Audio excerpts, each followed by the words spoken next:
Assalamu alaikum wa rahmatullah. Bismillah ar-Rahman ar-Rahim. Hello, everyone. Welcome to Sound Vision's weekend fundraising Islaminar. This one is entitled We Are In It Together, How Christian Churches Raise Funds When Places of Worship Are Closed. Sound Vision has been bringing leading quality content for almost 3 decades to North American Muslims and has now become a pioneer in professional development trainings. In these uncertain times, when we are housebound, we cannot stop learning or moving forward, and Sound Vision's team has been working long hours to adapt all of our trainings to an online portal. I am Sadiq bin Abdullah, your moderator for this webinar. I would like to take this opportunity as well to thank our presenters for coming on. Jazakumullah khair, thank you so much. We have a very special guest with us today as well. Her name is Lori, and I'm sorry about this. I'm just situating myself here. Just a brief background. Lori has worked in the church and charitable sector her entire career, as a master's degree in theological studies and a doctor of ministry degree researching Christian giving. As a university student, Lori volunteered for 4 months as an English teaching assistant at Saddam Prep School in Asyut, Egypt, through Mennonite Central Committee. And so basically, churches are accustomed to passing and offering a plate during Sunday worship. Lori basically just explains some alternatives as well as ways of communicating these options to the congregation, options for registered charities and those which are not. This session will have lots of time for questions and highlight websites of churches which excel in online giving. And I also just very quickly, Imam Irshad notified me that in last week's online webinar, there was a poll that was sent out, and there was a few people that responded to the poll, and we just wanted to take the time to kind of acknowledge them and thank them. First off is Sister Umayya Raqiya, Imam Usman Drame, Sister Juliana Shamsu, Sister and Sister Lemma Al-Muazzam, and Brother Sam Al-Shukaki. So thank you so much. Jazakumullah khairan, and Lori, once again, thank you. Sister Alia Harb as well. Yeah, I mentioned her name, yes. Okay, good, okay. Yeah, her name was on there, I believe, yeah. Okay. So yeah, once again, Lori, thank you so much for coming on. We're pleased to have you with us today, and please begin, please commence. How do Christian churches raise money when places of worship are closed is a really good question. The other thing can you see a picture of a man named Hussein Bayat? Yes. So he is, I saw this on the CBC website this morning, a man that died here in Mississauga, where I am, at the Credit Valley Hospital, and he was involved in like 70 charitable organizations. And in my own community, my Mennonite community, there's someone equivalent to him who's passed away recently. So I think not only are we thinking about how can we help our places of worship function, but we're also thinking about how can we nurture the next generation of people who are as generous as some of these people that we are losing, unfortunately. So you introduced me, and I thank you for your kind introduction. I'm sure it was lovely. You can find out all kinds of things about me on my website. Mostly I've studied Christian giving and gone to school for a terribly long time. I am Mennonite, which is a specific kind of Christian. This isn't a picture of anyone I know, but it's this picture from about 100 years ago now of people from what's now the Ukraine, Mennonite people, coming to Canada as refugees with everything they own on a train, and then coming on a boat and bringing all their own food and coming to Canada. So this refugee experience is what's led many Mennonites to sponsor refugees now. So I feel that's probably a story that a lot of us have in common. What got me working in the church and charitable sector, which I've done all my career, was an experience volunteering with a Mennonite organization, and I was helping to teach English at a school in Asyut, Egypt. And this is a picture from a very long time ago. And this is me as a very young student. And while some some students, I hope, got to improve their English. The person who did the most learning in this situation was me. I experienced such wonderful hospitality and generosity in so many ways. And it was this, I also received a bursary to make this experience possible for me. So it was really a change in my life and why I decided to go into the charitable sector in the first place. There's more. I still remember those kids very fondly. So I wanted to give you a little bit of who I am, but I welcome questions and interruptions of all kinds. Is there anything you wanted to ask me?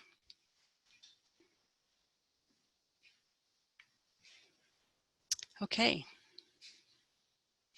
So I want to talk about mostly why and how we give, and I'll explain it the way I explain it to churches. And please jump in when I'm using unfamiliar vocabulary. Even from denomination to denomination, the words vary. Within Christian circles, never mind making the circle bigger. So please don't hesitate to jump in if I'm using something that's not familiar.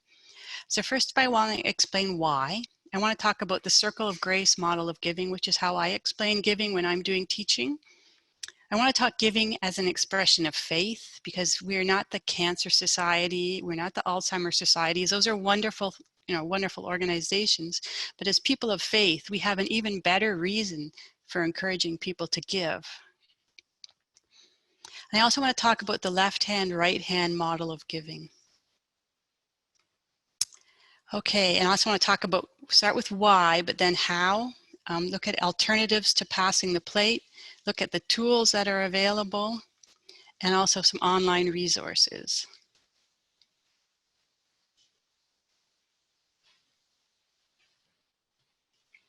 So start with why.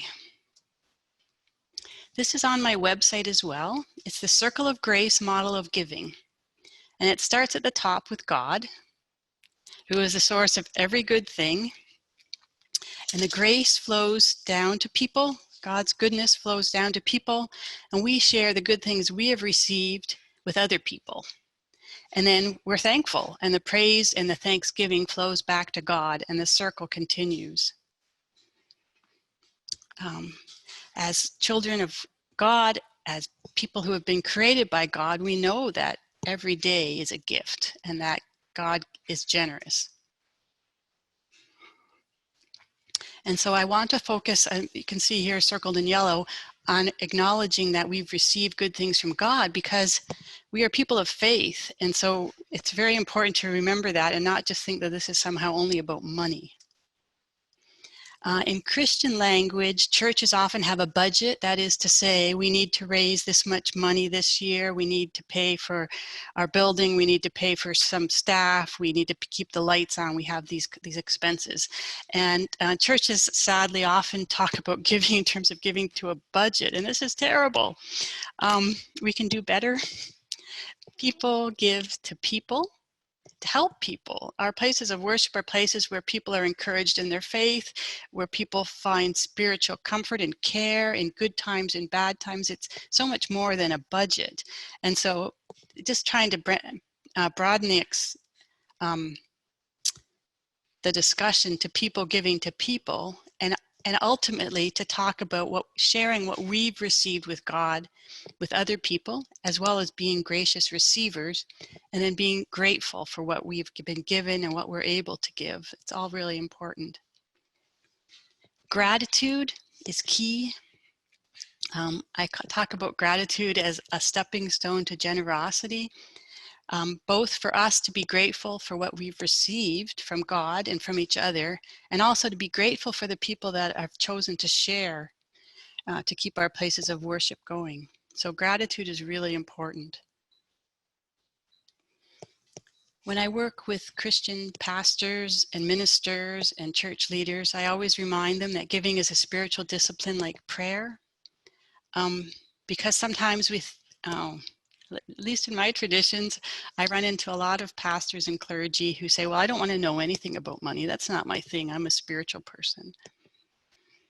And I think that part of our worship and part of our faith is giving. Oh, I've alluded to this, that Christian clergy approach to money is often that they just Like, they don't want to talk about it. They don't want to know. Are there any questions before I keep going? Yeah, Lori, I'm just really curious, actually. You're mentioning how like many religious leaders in your community are apprehensive in terms of dealing with finances and whatnot. Is there any like specific reason as to why that is, or is it kind of vague and ambiguous, or does it vary from person to person? There's some cultural stuff going on for sure. There will be like African church leaders that I've met that were, that live here now, but started in Africa. Very different attitude towards money. It's very open. It's very public, and they're Christians too. So there's some cultural pieces going on.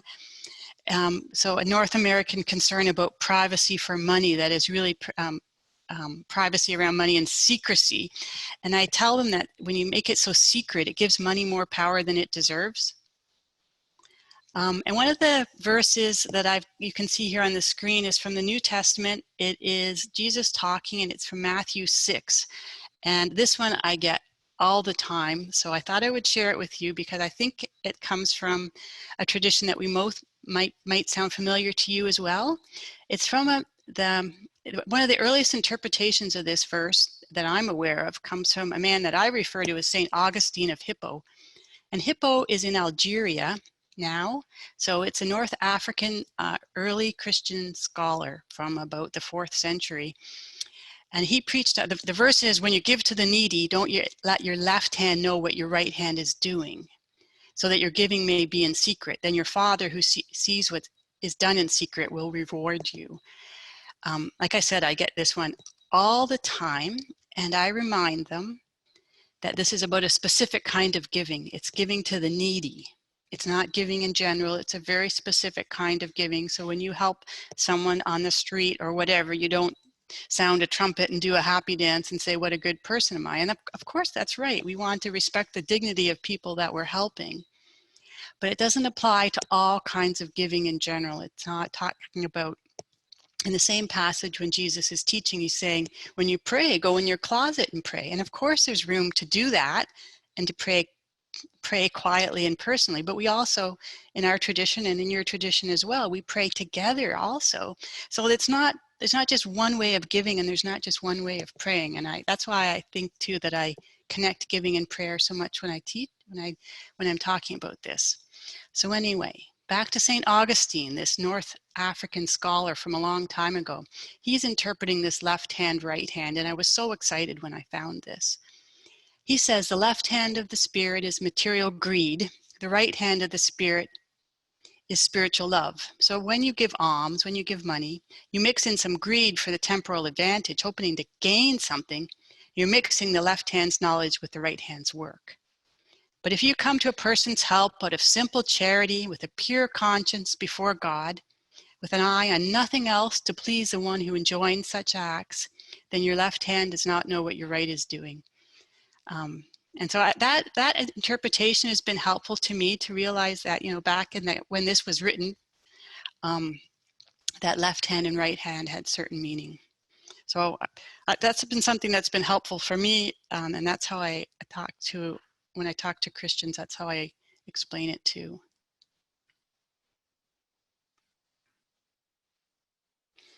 So giving is like prayer, something that we do individually and together, regularly and spontaneously,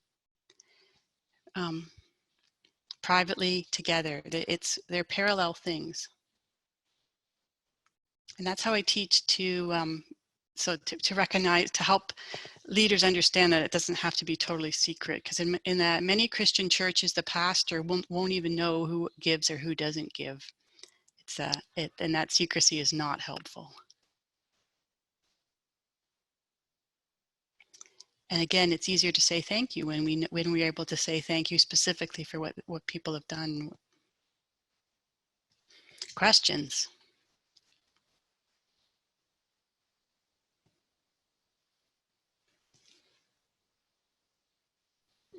I think people are saying in the chat that the saying that you mentioned earlier, Lori, about let not your right hand know what the left hand gives, or vice versa. I think we have a similar narration in the Islamic tradition as well, from the Prophet Muhammad, if I'm not mistaken, if I remember correctly. But I think the overlap is very interesting.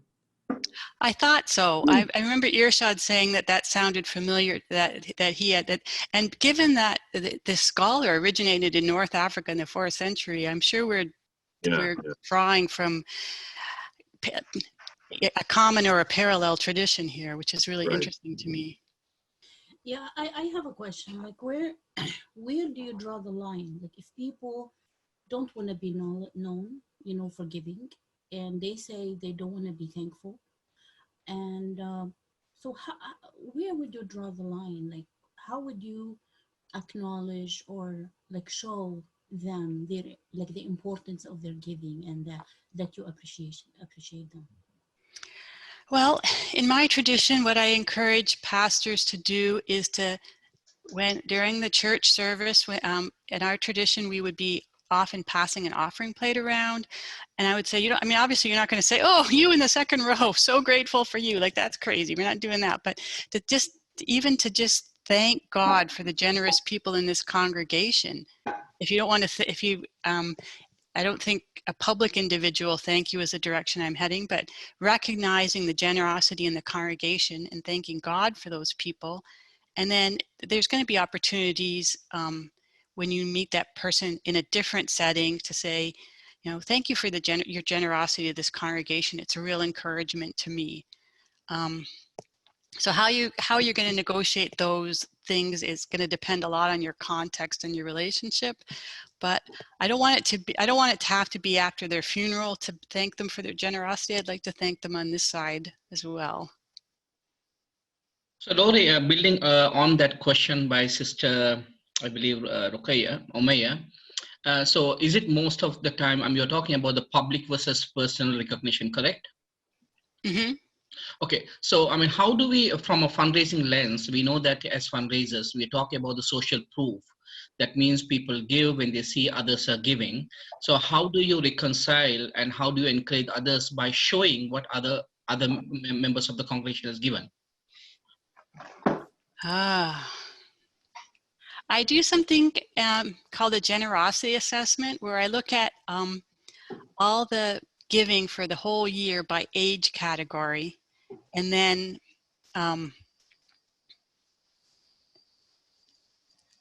break it down so that they're able to see, what people who are by age range typically give, so that you get a sense of what your peers are giving without identifying them. So that's one way. Celebrating people's generosity is just a wonderful way to encourage others. So for instance, for a capital campaign where you're raising money, I think it's wonderful to acknowledge the percentage, like how many people are giving, not just how much you've got, so that you can say, hey, we have 80% or 60% or 50% already on board, to encourage people that giving is something for everyone. Does that help? Thank you so much, Lori.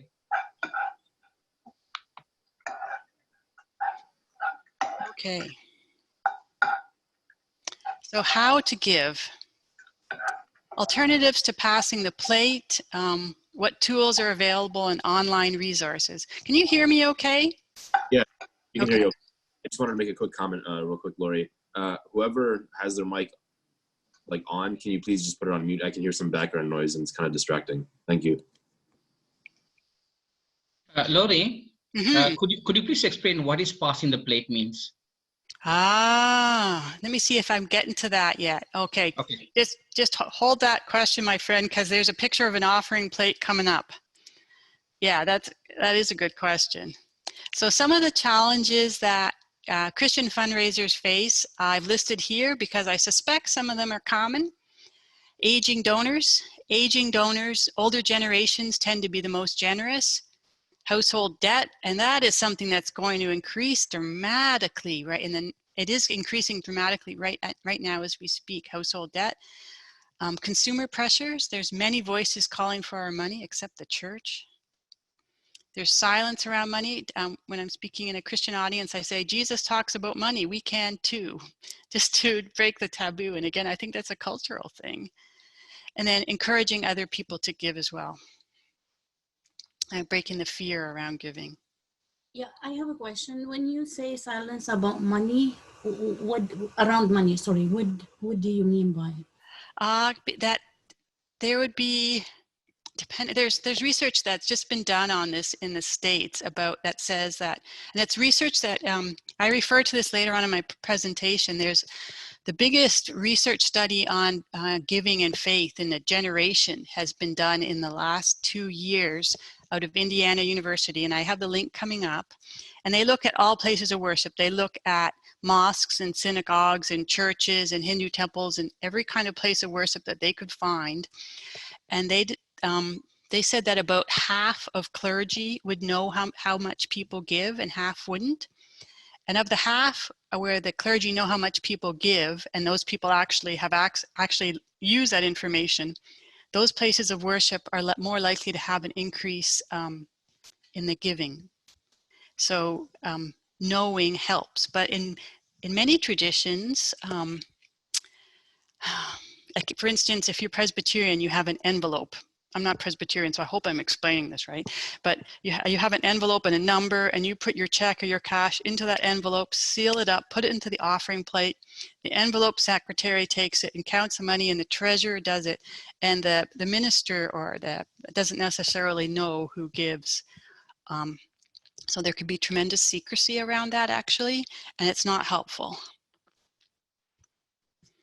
So there's there's huge variations in how churches conduct themselves, but there's an expectation often that this is a very secret thing and it's none of the pastor's business. Yeah, one more clarifications, but thank you for that. It's very helpful, and I can see a lot of commonalities. Like around the silence around money, from you, if I hear you correctly, you're saying that silence around money is not helpful. Like, correct. This is what you're saying, right? Like the more the people involved know, like the better it is. Is that?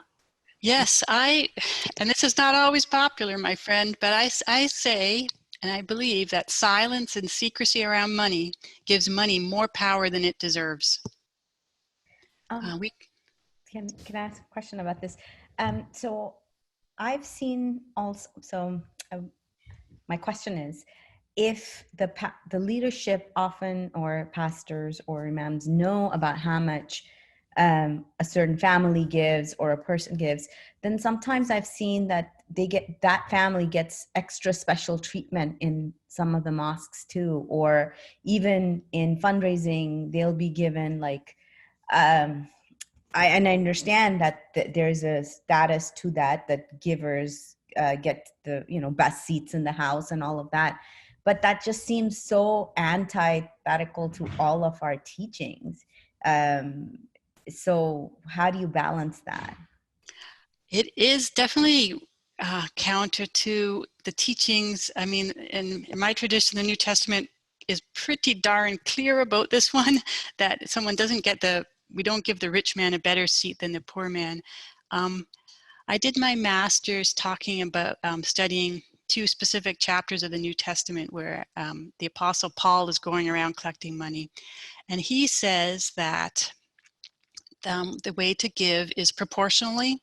So if God has prospered you, if you have a lot of money, then there's an expectation that you give more. And if you have less money, but you're giving the same 10% or 5% or whatever as a rich man, then you're just as generous. And I think I'm interpreting you correctly, and in the Muslim tradition correctly as well, that it's a proportional system. So when we neglect that at our peril. I really want us to celebrate all of the giving and all of the generosity of the people who give of their time and of their talent and of their energy and of their enthusiasm. And there's another story that Jesus tells about a woman who puts in 2 small coins into the offering, and he commends her because she's given everything. So he commends that sacrificial giving, and oddly enough, Christians will sometimes interpret that as saying, well, it's not how much I give doesn't matter. And I don't think that's what Jesus was trying to say at all. And another thing that I will, when people tell me that story, I'll say, hey, Jesus was watching how much everyone put in the plate. Isn't that interesting? So, this is a very long answer. I don't want us to give special favors to people who give more, but there can also be people, when there's secrecy about it, people, maybe this is only Christians. I hope it's only Christians that would say, well, if you do that, I'm never giving this church another cent.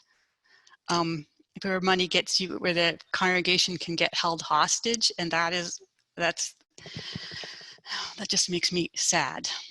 So I think transparency might mean that we're going to have some tough discussions, but I still think that transparency is the way to go.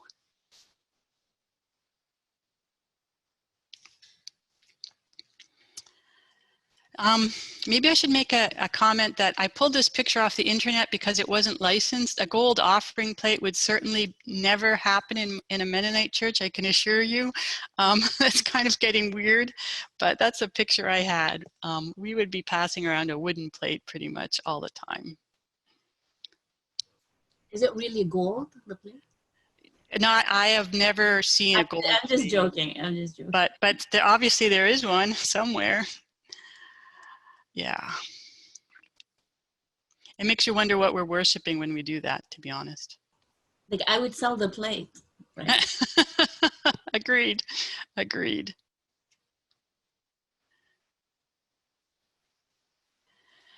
Okay, I am a blogger, and one of my latest blogs was about, okay, we can't pass the plate. Right now, we can't collect money in person in our places of worship.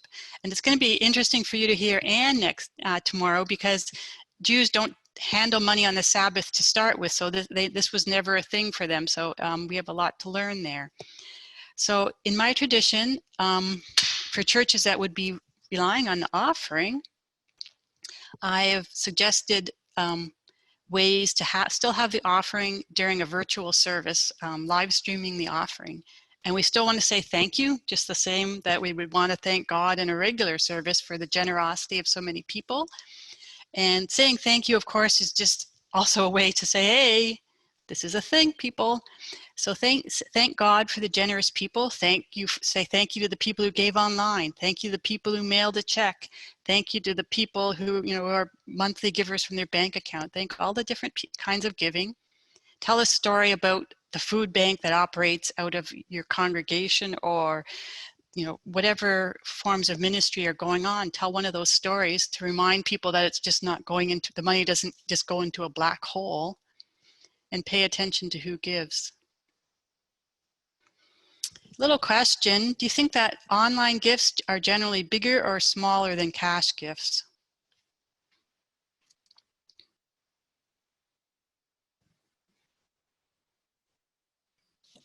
Online gifts in terms of dollar amount. Right. Are we talking in total, or are we talking per gift? Per gift. I would say smaller. I'd say bigger. I'd say bigger too. I feel as though in my experience, based on my observations, people tend to give more online for some reason.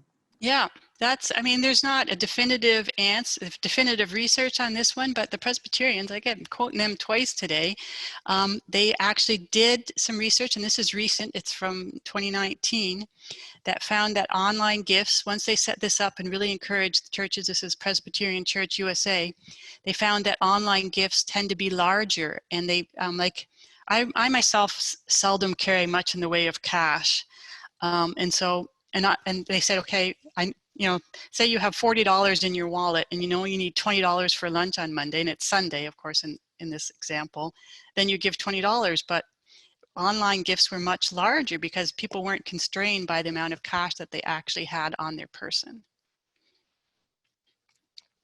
Lori? Mm-hmm. Yeah, there was a chat response saying that online gifts are bigger per person, but smaller in terms of number of people. Can you address that, and how many people in the church, in the Christian community, in your community, gives online versus gives cash or in person?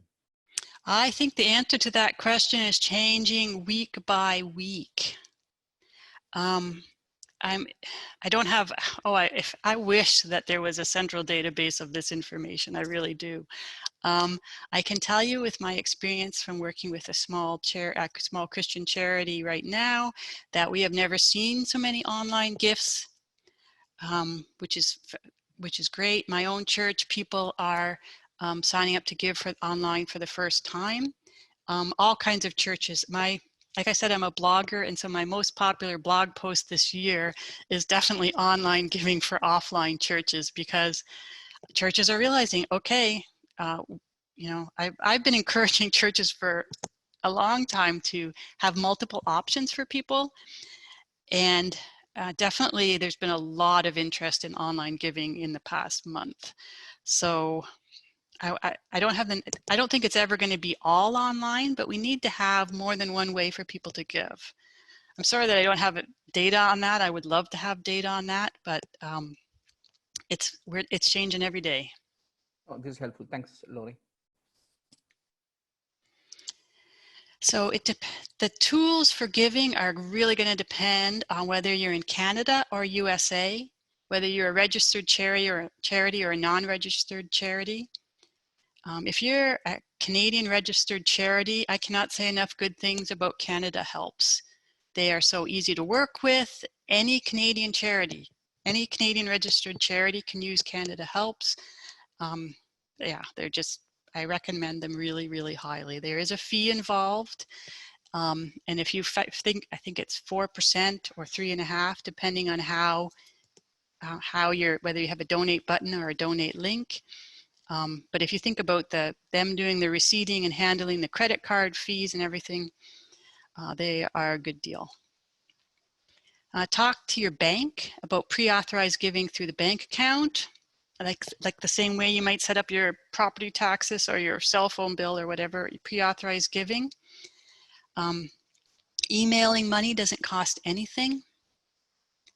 In the States, the banking system is far less centralized and the rules are different, but I know of US churches that are using Venmo, which is a very cool kid thing to do.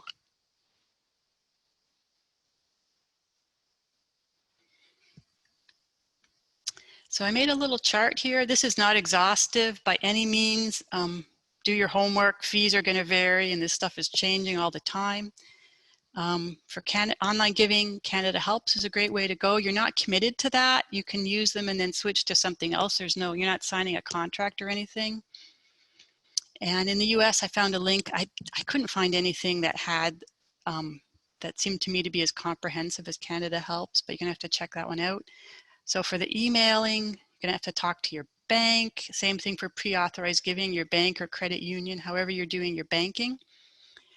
For mobile giving, PayPal is always an option. You got to make sure you set that one up right. And then the US Venmo. And last but not least, the good old mailing a check. Those checks still work. We can still do that. And I don't want people to feel shame that somehow everything has to be high tech and digital. It doesn't. We have to have a variety of options. Let's pause. That was a lot of information. Any questions? Yes, Lori.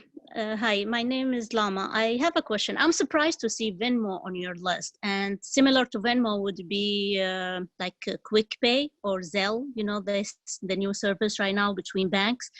Now, how do you feel about these two ways, Venmo or Zelle or Quick Pay? Because, you know, they're free, there's no fees involved. And of course, like for me as a donor, I would rather use them versus using PayPal or any other service that will take a process fee. You know, like there's always processing fee or for doing any other service. So how do you feel about these two, like Venmo and Quick Pay, for example, to be used for donations or giving? It depends whether you're American or Canadian. The church I know that uses Venmo is American, and because they're a low-income congregation, so they're not worried about receipting. You got to I mean, it comes down to doing your homework and keeping excellent and detailed records on who gave and when and how much for a charity. That's really important. So for me, that would be is just handling it. What works for you, handling it really well and keeping really good records. Your context is, will answer that question. Okay. So really bookkeeping is the key here, just to make sure that all the record are, I think, right? Oh, yes. I think bookkeeping is the key to success in a charity or churches or religious organization's life. I'm convinced that there will be a special place in heaven for people who do accounting. That's it. I'm only half joking, but yeah. Yeah, Lori, just a quick question here. You've mentioned different modes of giving to charity and whatnot. And especially right now with the whole coronavirus pandemic going on, we're not able to attend congregational prayers at churches, mosques, synagogues, et cetera, et cetera. If you don't mind me asking, has your church adopted like a comprehensive digital fundraising strategy? And if so, would you mind giving us a little bit of a quick look at how that looks like? Absolutely. I have a whole slide devoted to that question, my friend. Yep. I have a whole section which I am, here we go. It's the hard questions from Earshad section. And that's not really being fair to my good friend Earshad because he just compiled the questions. But yes, that question about the digital one is definitely there. So that is coming up in about, I think, 5 slides. Okay, thank you. Yeah, it is a good question. So there was, I think, 7 questions. And so the next 7 slides are addressing these 7 questions. How do we visit high net worth donors who mostly confirm their gifts during personal visits? And I think the old-fashioned telephone or Zoom or whatever is our friend here. If we already have a relationship with these people, now is the time to call. I mean, if we have a high net worth donor, now is the time to call anyway, just to say, hi, how are you doing? You're important to us, and thank you for everything you've done for your organization. That's a phone call that should be happening anyway.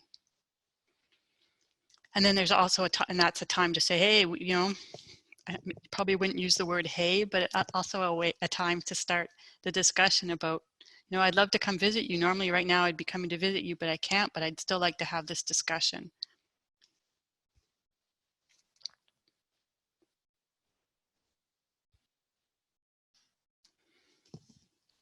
The next hard question was, how can we make up for the loss of donations from businesses hard hit by the pandemic situation? And I wish I knew the answer to that one.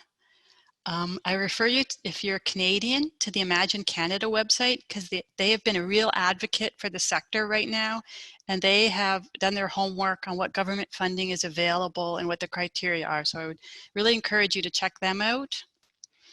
And I would also see the previous slide, which is start with the people who love you. Those are the first people that I would want to talk to and say, hey, the situation is that some of our, can we, as a board member, I have this obligation to, to offer you this opportunity. This is the situation we're in. They might say yes, they might say no, but really we have this obligation to ask our best donors to offer them this opportunity to be involved. Should I pause there after 2 hard questions so we can gain our strength for the next ones? Let me take a look just real quick and see if there's any questions in the chat. Yeah, I don't think we don't have anything so far. So okay. Should we suspend the pledges of monthly donors who are struggling? I actually had a really good tweet conversation about this one a couple of weeks ago, because I did have I'm a monthly donor to an organization where they actually did send out an email and say, hey, during this difficult time, we want to offer you the opportunity to put your pledge on hold. And Twitter was kind of divided, as Twitter, I guess, generally is divided about whether that was a good idea or not. I think it goes back to relationship. And if you're able to have that previous conversation to reach out and say, hi, how are you doing? What's, you know, what has this experience been like for you? You're probably going to, based on that conversation, you're going to know whether you should say, you know, we so much value your support, and at the same time, we want to be respectful of your situation. And so, you know, if you need to put your pledge on hold, please, you know, don't hesitate. So again, that's a really contextual question. It's going to depend, but if it's all about relationship. Fundraising is all about relationships. And if that relationship is already in place, then you're going to be able to deal with this question. I don't think it's something that you would want to do like on a grand, you know, without talking to people. I agree, because not all the donors are struggling at the same time, right? Like, we can't assume that. Yeah. We need to find out, like, by using that relationship, calling them and trying to find out if they are struggling, then it will be an option. Yeah.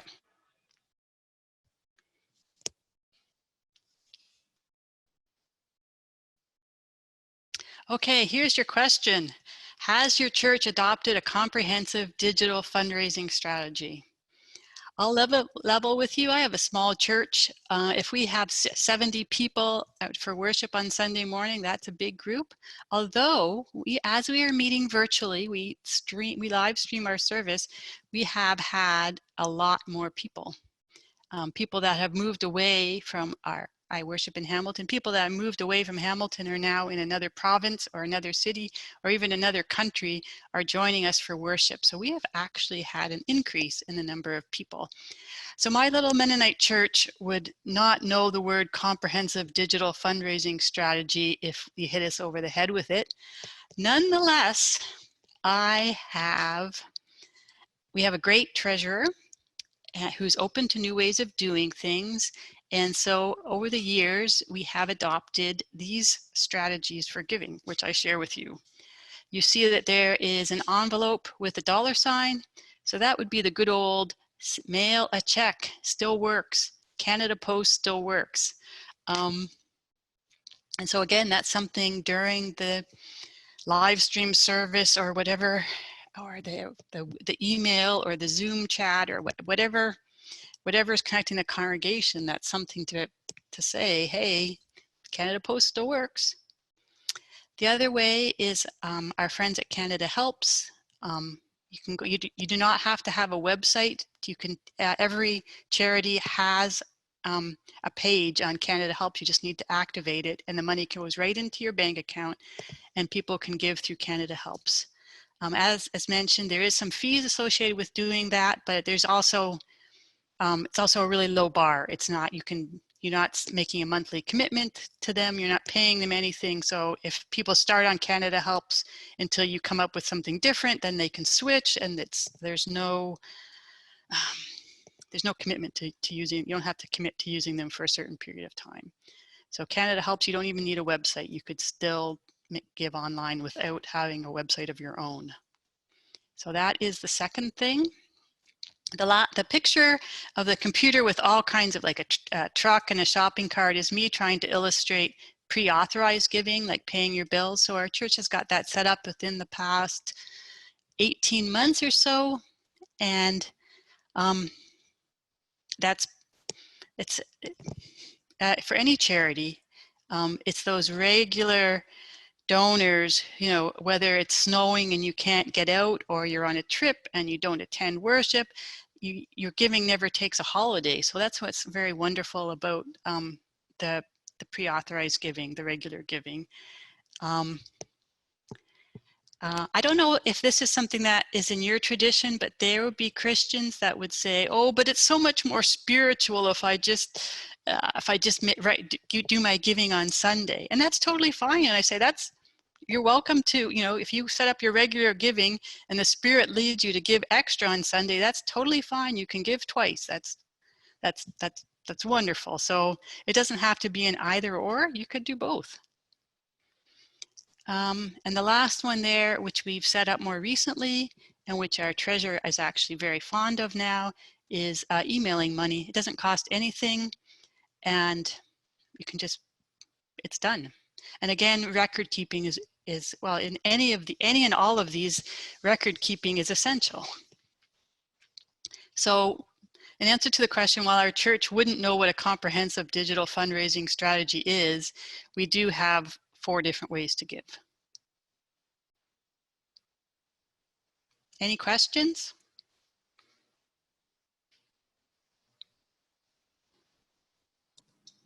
I don't think we have any questions right now in the chat.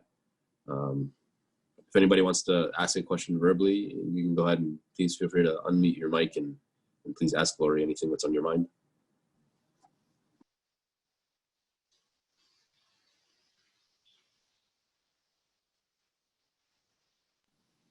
I guess not. Yeah, please continue. Okay, maybe I'll just add that Canada helps with how we got started.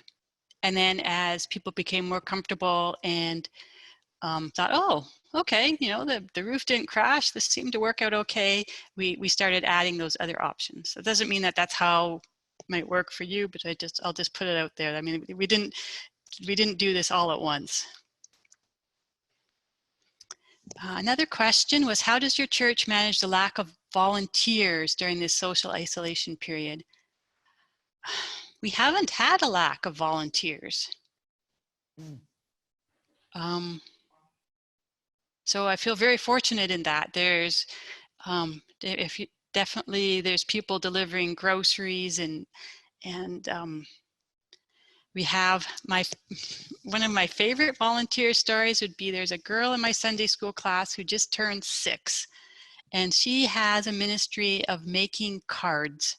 She paints little cards, encouraging notes, and then her parents drop them off at our church is affiliated with another charity that's a food bank. And so when seniors get a bag of groceries delivered to them, or someone picks up something at the food bank, there's a little note, a little picture that this girl has made, an encouragement that goes in with the groceries. And that just warms my heart, and I'm sure it must warm the hearts of people who get them. So I'm grateful that we do have volunteers, and that that we have a variety of talents to share. Thanks, Lori. I mean, interestingly, I have a comment, because that is something which we have been ignoring in the Muslim community. See, because I work with a couple of mosques, when we wanted to go online and do some work, and it's the common complaint I hear from the mosque administrators is that we are only 2, we are only 3, and we are only these board members are working. So this is something important for us to keep in mind now going into Ramadan, to reactivate our volunteers who used to come in Ramadan. And I know that even my son will go to the Ramadan to complete his 40 hours of service to the community as part of his high school credential. But here what we have to do is that we have to reactivate those volunteers to get something going on. Even there could be some volunteers who are really good in setting up Zoom meetings and online giving, etc. So we are actually, I mean, this is something that the Muslim community has to learn from how you are doing. Mm. Well, I know that I personally have benefited from the talents of your son, Irshad. So there is definitely, like, I'm glad that I was able to think of the story of the 6-year-old girl, because there's a lot of different ways to be encouraging, and there's a lot of different skill sets. So it's just changing. I mean, we have to change fast, and there's no question that that is a stressful thing, but we can do hard things. We've been through hard times before. Yeah, I think like volunteer, bringing up volunteers, especially when we're learning the digital arena ourselves, and we need to delegate. It's quite a challenge for some of us, because we are trying to put our arms around it, right? And at the same time, we really need to be teaching others to do it, because the thing is, with social media, if you go wrong, the mass are watching you. So I think this is where we're a lot more careful than bringing people, but background worker, definitely.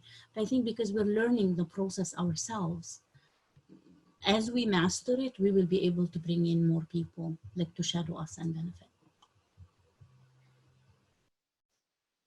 Yeah, we're all learning. We're all learning for sure.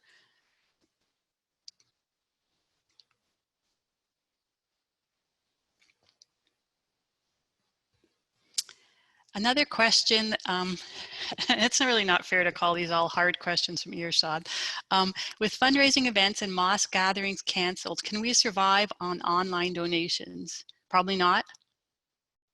That's why I put a picture of a mailbox, because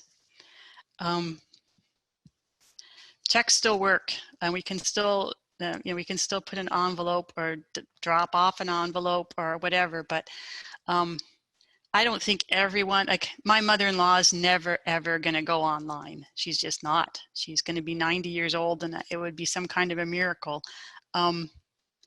So I don't think there's just one way that we're going to get through this. Online giving is something we have to encourage, but it's not going to be, I don't think it's ever going to be the only thing.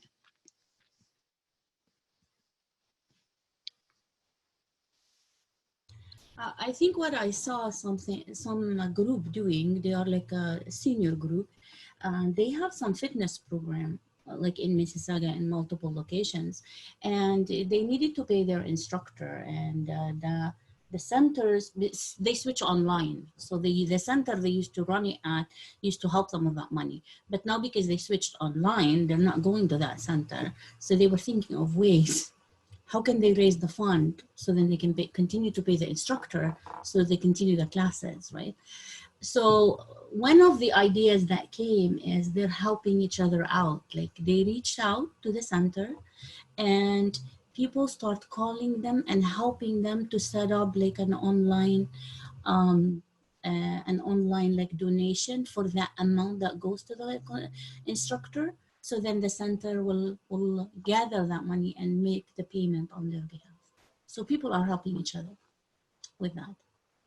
Yes, I mean, if grandma can't make a gift, she probably knows someone who can help, and I've definitely seen donations like that where it's in, Mary made the gift, but it's her son's credit card kind of thing.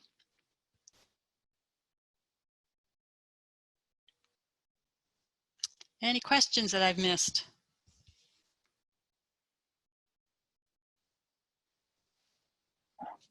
Yeah, there is one question on here. It says, is Canada Help open to American NGOs? No, it's Canadian. On my previous slide, I listed some of the options for American. I am Canadian, so obviously Canada is my area of expertise. No, you have to be Canadian. Any Canadian charity. There's the U.S. options are, because the banking system is less centralized, that the options are different. So yeah, I wish there was something like that, but I'm not aware of it, unfortunately. The good thing about Canada Helps is that although their fees are somewhat a little bit on a high end, last year or 2 years ago, they also introduced a stock, gifts of stocks.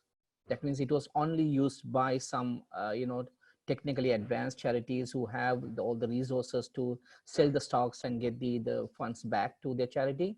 But Canada Helps is now offering that service as well. So if you have any donors who would like to give through stocks, you may remember that Andrew was talking about this form of giving as really beneficial to the donors because of the tax break they get. So Canada Helps also gives that option, just to keep in your, just to let you know. Yes, gifts of stock is so important. And they have the form right on the website, so you can give, if you wanted to give to your mosque and the hospital, you could go through Canada Helps and do both.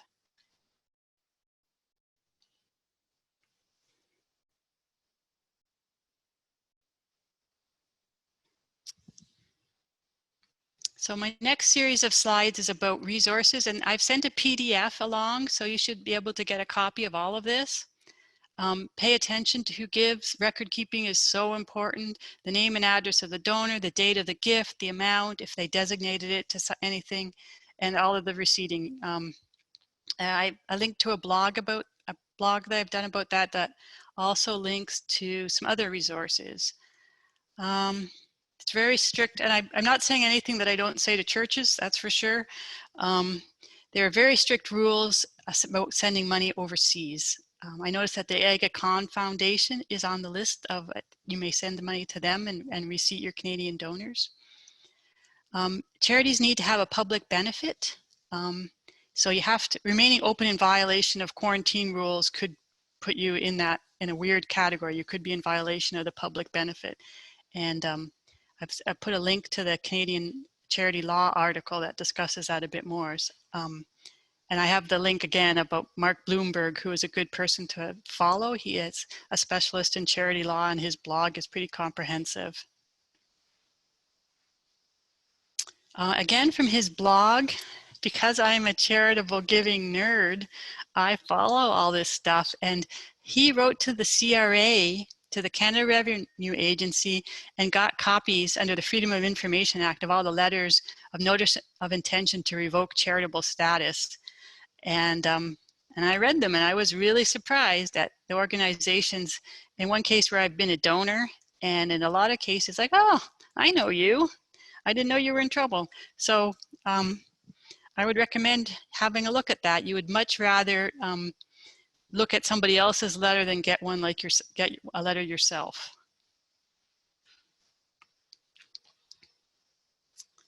I think this slide is probably not in the right order, but this is, the government helpfully puts out on the Canadian government puts out on its website, this is exactly what a receipt should look like. They just give a sample, so just copy it. Do exactly what they tell you.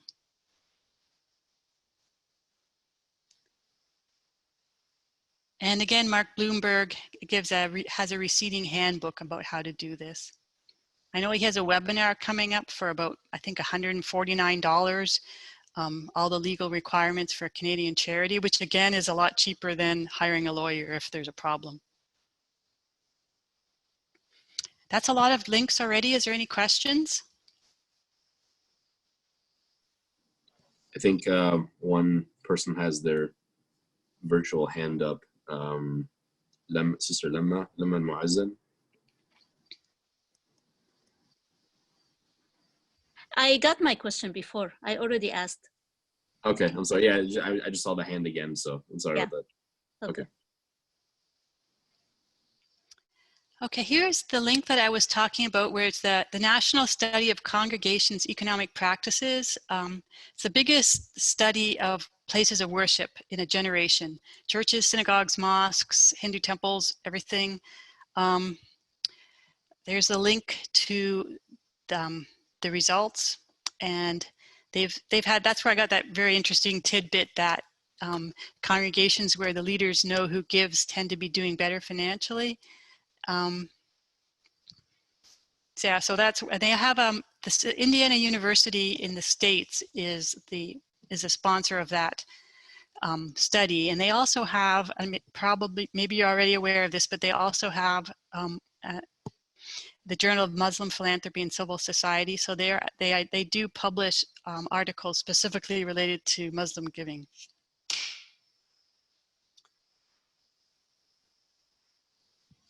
Any questions? I know that we've covered a lot of ground. Lori? Hello? Yes. Yeah, if you allow me, I would like to add one more resource to the Muslim, attendees, that if you are running a masjid and if you're part of a masjid, you can also tell them about Jummah Connect, JUMMAHCONNECT.com. I can put that link in the chat box. Mm-hmm. It's a kind of a new app. What they do is that they know that on Friday, as you know, as you said, Lori, Friday is a special day for the Muslims. So they receive a lot of money on Fridays. So this organization, this group is sending out appeals to all the people. They have about 50,000 to 100,000 people in their database every week on Friday to all the masjids or mosques which are connected through that app. So all what you have to do is go and register. 100% all the donation come to you. There's no commissions, nothing at this moment until the COVID-19 stops. Once the ban is lifted, I mean the masjids are open, then if you want to continue their service, then you can give $10 a month. Right now it's free. So why people can make use of those services at one thing. Number two is that, to your point about the plate, the passing the plate, one of my colleagues in USA, he's part of our interfaith circle. and he is developing an app, but we are providing the service on Zoom or Facebook Live, but it doesn't have the same kind of giving. Now, if you think of Zoom plus Canada Helps, what he does is that he is developing an app called Seeker, Seekr. It is still in development, and it is an app where you can live stream, as well as you can use, just like you're putting money into the plate, you can touch with your phone. It's like a virtual plate will be shown to you by whatever the amount you give. So it's really intuitive, and he is developing that website, that app, to share with all the religious organizations in US and also in Canada. So I just heard about it, and it seems like a very niche idea which nobody has touched, because it combines both the giving as well as the service together, so that you get the same experience just like you are inside the church. So yeah, I will share that one, but that's still in development. He's trying to get some crowdfunding set up, about $300,000 to get it. And so just want to let you know. Okay. Yeah, there is something like that. There's different apps available. I didn't even get into that because it gets, some of them require that you get a lot of information from your congregation. There's an app called Tithely, and I'm afraid I don't know how ecumenical that is. That's on me for not knowing that, but there's so many options.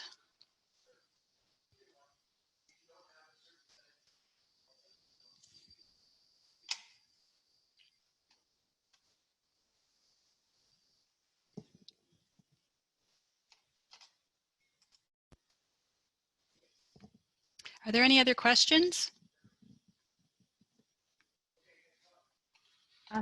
So most of this has been geared towards mosques. What recommendations would you have for nonprofit organizations, especially advocacy, or there were several before as well who had spoken about, some of them are schools, some of them are they provide loans for student loans, things like that, or they help people go on for further studies. So things that are not as immediate and as fulfill an immediate need as a mosque would. What suggestions would you have for them? Yeah, exactly the same. Pay attention, say thank you, and share the story of what's going on, and pay attention to who gives. If encourage monthly donors, those pre-authorized giving, those people who set up either online or pre-authorized giving, post-dated checks, to encourage those regular givings. That's the bread and butter of any, especially small organizations, large too. If you think about organizations like World Vision or all of those child sponsorship, the monthly donors are what's keeping them going. Does that help? Yes, it reiterates something that I've been pushing at our organization. So I'm glad you said it too.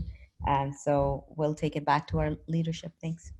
And if I may add, sister, I think this is the time to show the leadership too, because there is a misunderstanding. People think that only the immediate needs or the healthcare workers. I believe that I shared that I shared that in my presentation. So this is a time to show the leadership of your organization. You have to find out what groups are affected. If you can't do the advocacy work you are doing, definitely there are many groups of people who are going to be affected. Now, you may know that people are talking about homeless people who are going to be infected by COVID-19. When it happens, how it is going to have a dramatic effect in their life. And then another organization, Mississauga, they're talking about they're advocating on behalf of people with disabilities. So these are less known entities or community group of people we don't think about during this time, because we are always concerned about our own health and well-being. So if you are advocating for any group, this is the time to find out how, if you cannot continue the service, how that group of people are going to be affected. Advocacy is important, so you can also show about create a policy change. Are you going to advocate for a policy change with regard to government level or federal or provincial level? So what I'm saying is that this time you have to put yourself out there and show your leadership, saying that you did not cease to exist. you are still there. This is what you are coming up with during COVID-19. So that is one way to keep your organization and your cause in the radar of people who are out there. Yeah, telling stories is so very, very important. That's what makes that connection to your generosity helps this work in the world. Yeah, hi. I have a question to you on your blog. How much from your experience do you think your blog is attracting like believer in the cause, in your cause, or that also turning into like donors? Well, my blog is geared to people who are already active in the church. So I think it's a different kind of work to get people who aren't involved in a community of faith to join the community of faith and then to be generous. So my work is primarily with people who are already active in the church in some capacity and getting them to nurture the spiritual discipline of giving and to be more intentional about that. I say that my superpower is helping churches talk about money because it's often a point of paralysis and fear for churches. And small charities too, for that matter, but charities generally have to be a little bit better about talking about money or they won't survive.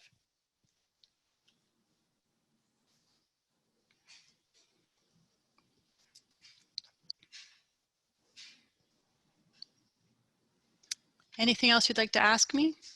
I know this has covered a lot of ground. I hope I didn't go too fast. We don't have any other questions, additional questions in the chat. I'm not seeing any other questions in the other question list.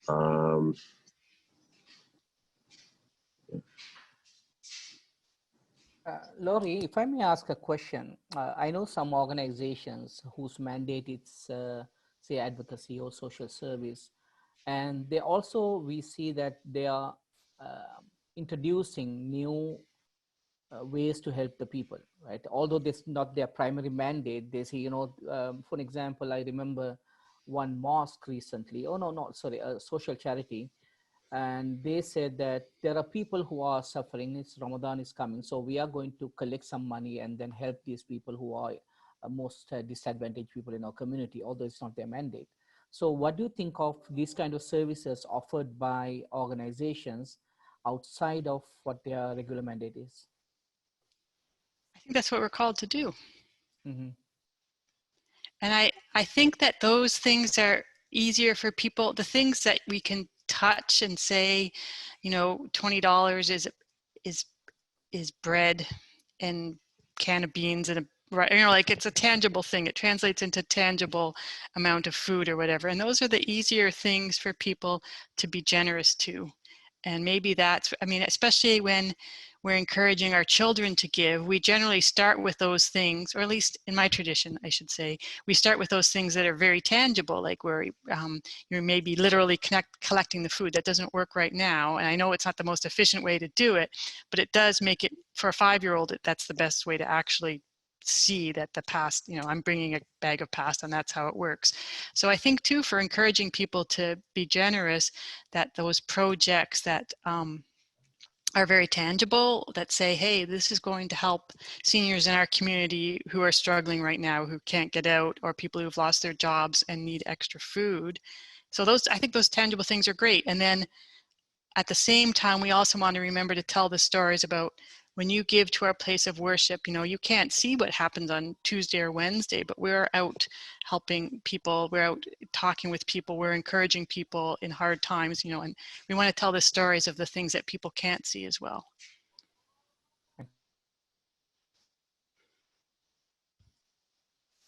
I'm very big on telling stories because I think it's such a powerful way to connect what the generosity and what happens when we give.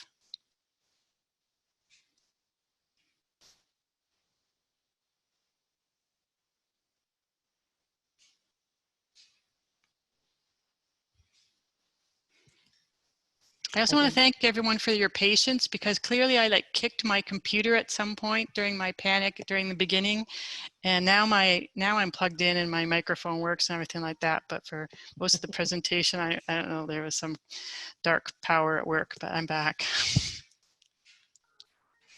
I think there's a question in the chat box. I believe that Sound Vision will brother will read it to you.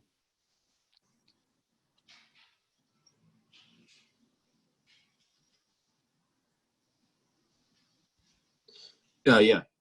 So I'm just going through, like, and trying to find the question. So Brother Ahmed Abu Lair is asking, in addition to volunteers, we have to use professional people to assist in the fundraising.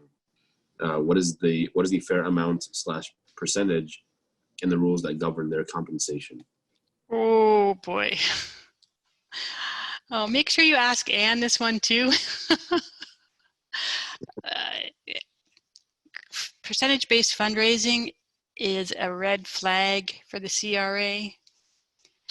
It's strongly discouraged. I don't know if I would want, if I was working with a professional fundraiser, I would want to sit down and just say, let's just talk and we'll work out a plan and we'll pay you for developing our plan, and then sit and work with that plan. And that way you've committed a smaller amount of money and thought, okay, this is how we might work with this person, and we've spent whatever, modest amount of money to develop that proposal, and then have that be a decision point before you've committed anything. Then you've paid them to develop a plan or a proposal.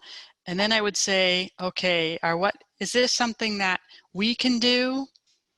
And we only need, a 2-hour coaching call with this person to keep us on track, and we'll pay them every week or every month or however that's going to go. Or is this something that we want the person to do the bulk of the work and be the project manager, and we're just kind of be that person's staff? And then obviously that's going to be paying more for the fundraiser. I would encourage either of those approaches. The percentage-based stuff is problematic. So let me just kind of consolidate what I've said there. I would recommend sitting down and saying, okay, having a meeting and saying, what we'd like to do is have like 3 meetings, and we'll pay you X amount of money, and we're going to figure out what our plan is here.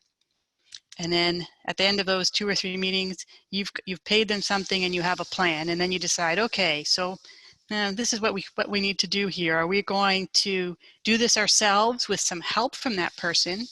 Or are we going to let this person be in charge and we'll kind of be the staff helping out and, to raise this amount of money? There's 2 different, I'm talking with my hands and maybe that doesn't make too much sense, but you can either sort of have them do most of it and you be the support people, or that person be like your coach, but people from within your congregation are doing most of the work. And obviously the payment, the amount of money that you're going to pay the person is going to vary depending on their involvement. But I would recommend either of those 2 models before I would. The percentage thing is problematic.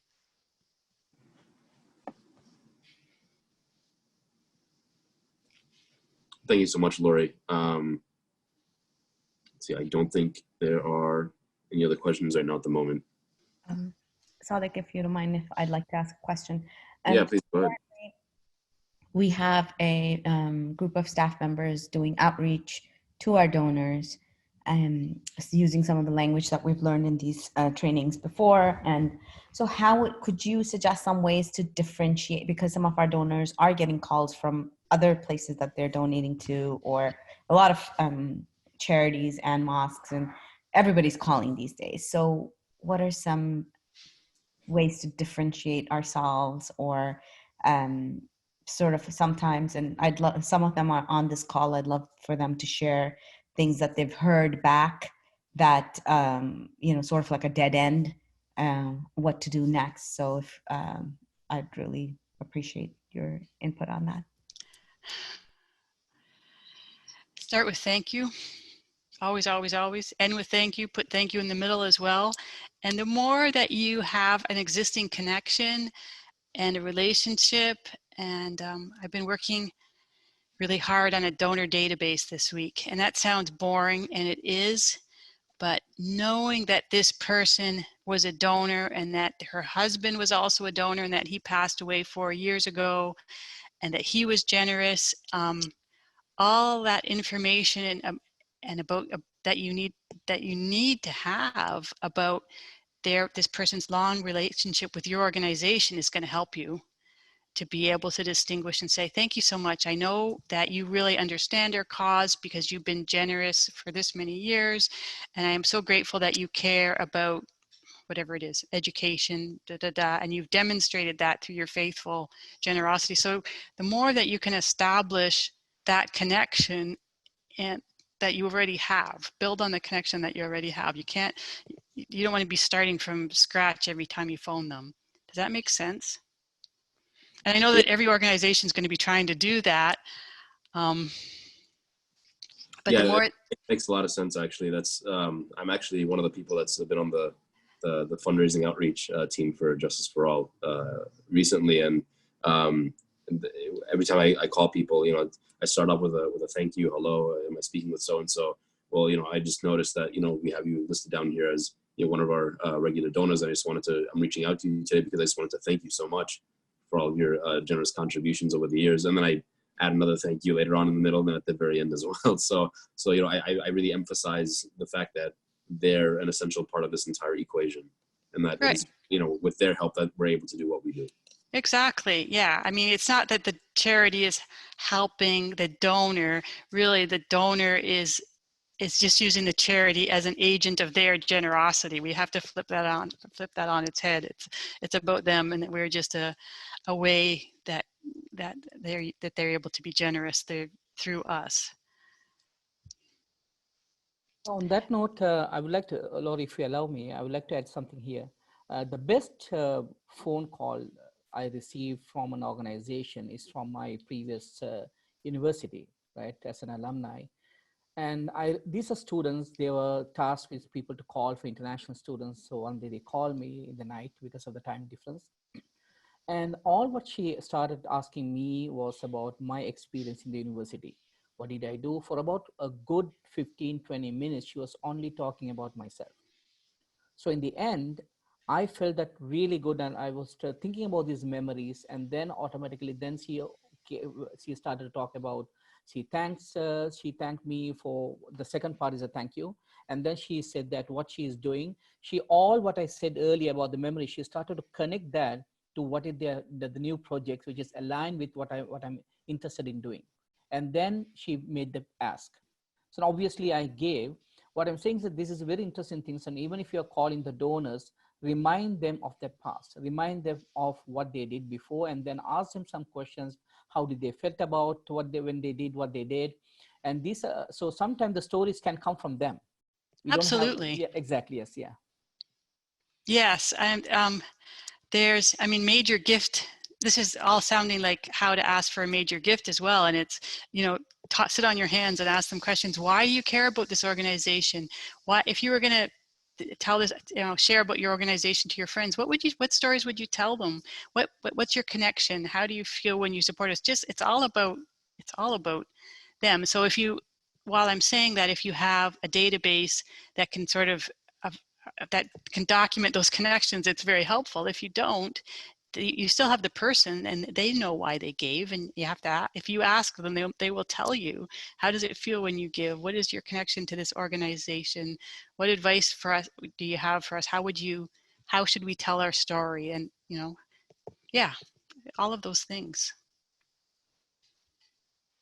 And when there's a shared faith, that's a very strong connection that people that we shouldn't, I don't want us to take advantage of it, but I also don't want us to take it lightly either. That's an important and strong connection. And when we're able to thank people for being part of the community, thank them for their prayers and their generosity, and just for their presence in worship and what an encouragement is. We have a lot to be thankful for. So if I know I'm going back to a place of worship example, but a community organization has a lot of those same connections and a lot of those same reasons to be grateful.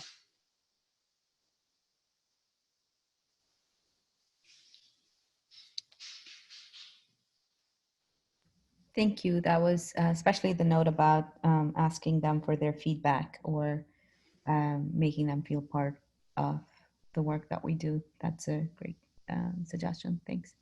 Mm-hmm.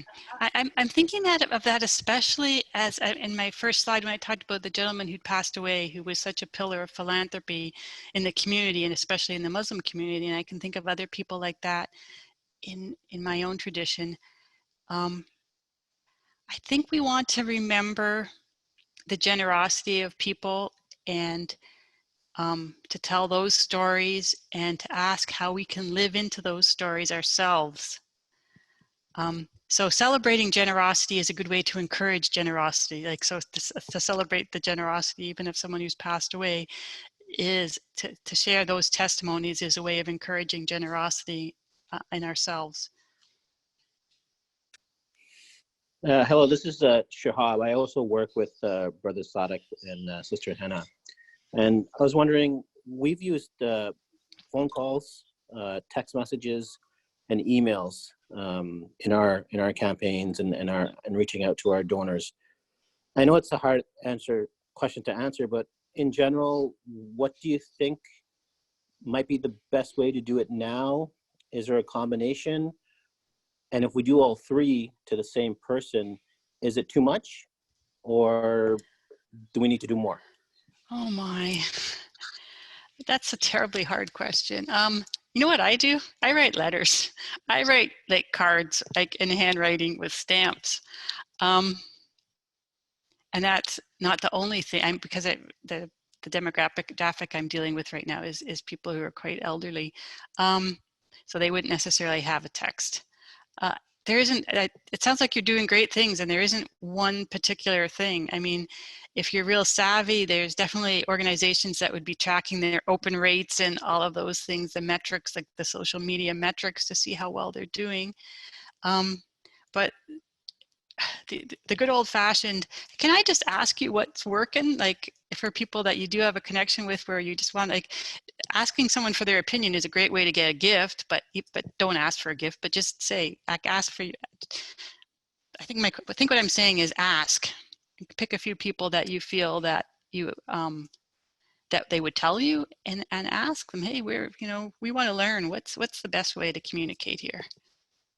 Yeah, on that note, so personally, what I've noticed is the phone calls, depending on what time, seem to be a little bit more intrusive.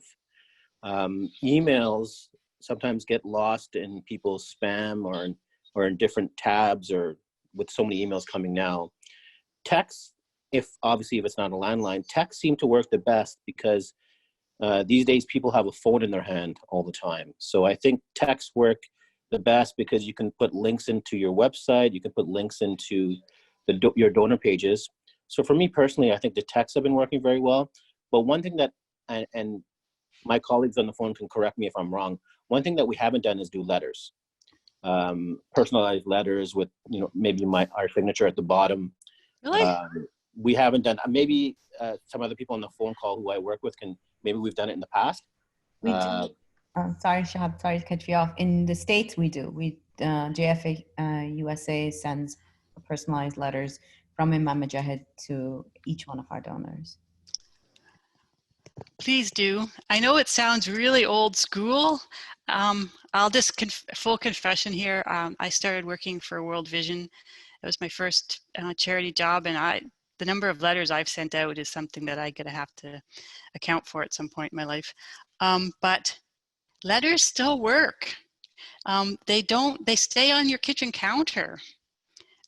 You have to be be very respectful and make sure that your addresses are correct and that you're not sending someone 2 letters, and heaven forbid you're sending a letter to someone who's deceased. So all of that, do your homework about good record keeping and keeping an accurate and up-to-date list is really important. But if you've done that, a letter, a personal signed letter, or a personal sign, and after they give a personal signed thank you letter, it to me is the gold standard of a thank you. I think we have some other questions in here. Can large amounts be donated to charities as cash, or what is the limit for cash donations? That's a Mark Bloomberg question. I don't know the answer to that one. I suppose the question is, like, do most charities have like a limit on how much someone can donate? You have to be able to prove, yeah, you have to be able to attribute the money back to one person, otherwise you can't receive it. But I think that's a Mark Bloomberg question. I have never answered that question before. I'm afraid I don't know. Thank you.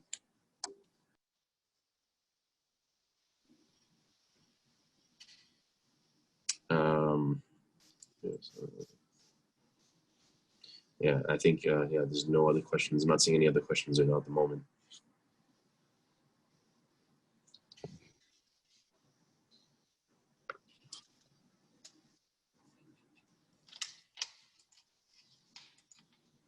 There we go. Well, I want to say thank you. Thank you for your forbearance with my technical problems.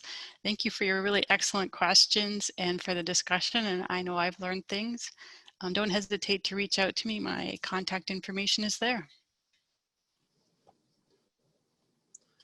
All right, well, thank you so much, Lori. We really appreciate you taking the time to come on here, and, you know, despite all the technical difficulties and everything, we really appreciate you coming on and giving us this wonderful presentation. I really enjoyed it, and I hope our audience really enjoyed it as well. It was very beneficial, very informative, very thorough. Yeah, thank you so much. You're very welcome. Are there any last minute questions for anyone? If anybody has had any last minute questions or comments, please go ahead and ask away. Hi, Lori. I just have a quick question. I'm also from Justice for All, and I work with some of my team. Thank you so much for your presentation today. I had a quick question that just came to my mind. What I've come across is donors that I'm talking to do pick up, and they are interested, and we have like a good conversation for, you know, briefly, like for 2-3 minutes, and I'm not asking them actively for a donation. I'm thanking them. I'm informing them what our company is about, how their donations are supporting us, and right at the end I will ask for their support and contribution to continue. But what would be some of your advice on just how to, like, maybe build on that relationship? Because typically, even when we do speak to people, it's for very brief amounts of time, and they are like rushed and pushed, but they still want to maybe speak to us, but we kind of have to get everything done within like a quick 5-minute conversation. So sometimes it's like hard to do that. So do you have any particular tips on that? Send a letter first. Send a letter with the information saying that you have this, and if you have a particular project in mind, that would be fantastic. You need this amount of money to accomplish this thing, preferably by this time. And say, I wanted to give you a heads up. We're excited about this. It's a new project, and here's the information. And maybe that's an email, maybe it's a letter, maybe, but whatever it is. And then say in your letter that you're going to be following up, and then do. And then you've got a little bit of the conversation. I mean, who knows how much they're going to retain, but you've got your foot in the door, so to speak. You've already had that little bit of that conversation, and say, hey, it's great to catch up with you, and I sent you this letter, and this is, so you just have, and then after the phone call too, you could email them with that information again, so that there's multiple touch points, so that they can have that information to refer to. I mean, your email is going to have a link, your letter is not going to, but people can still, I mean, you're obviously going to have your website on the letter, and you'd be amazed, like, letters can still drive online donations. So I would just encourage multiple touch points. It sounds like you're doing great by reaching out and talking to people. So just connect with them in multiple ways, so that that one phone call can refer to something else, something that's going to be in their inbox or on their counter. Okay, thank you.